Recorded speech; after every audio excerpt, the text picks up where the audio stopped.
Samedi 31 mai, le sacre tant attendu du PSG en Ligue des Champions a eu lieu. Après des années à en rêver, le club parisien est devenu roi d'Europe en s'imposant de manière historique face à l'Inter Milan, 5-0, depuis Munich. Au lendemain, les rouges et bleus de Luis Enrique faisaient naturellement la une de toute la presse française. Et pour la première fois, ils ont fait l'unanimité auprès de ceux qui n'ont pas toujours été tendres avec eux. L'équipe a par exemple titré ici Siesti Paradis, Paris, vraiment magique. Lisait-on pour le Dauphiné libéré ou encore le PSG dans la légende du côté de l'Alsace. Mais pour les meilleurs ennemis du sud du PSG, il fallait bien lancer une petite pique.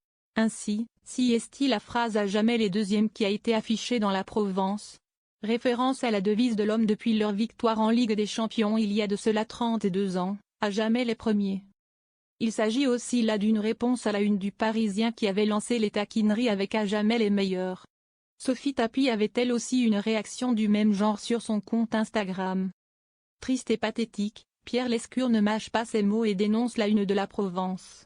Mais pour Pierre Lescure, la Provence est tout simplement allée trop loin avec cette titraille qui n'est pas signe de bonne foi selon lui. Et il l'a fait savoir via son compte X, sans mâcher ses mots et scènes prenant même à Rodolphe Sadé, le président milliardaire du groupe CMA-CGM qui possède notamment le journal Phocéen. Qu'est-ce qu'on ferait pas pour lécher le client? C'est triste et pathétique.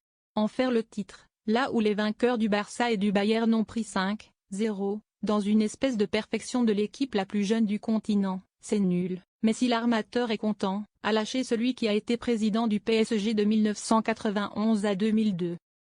Si beaucoup de commentaires allaient dans le sens de Pierre Lescure, d'autres internautes ont estimé qu'il ne s'agissait finalement que d'une drôle de pique à prendre avec recul et dans la lignée de la guéguerre entre le PSG et l'homme qui existe depuis toujours.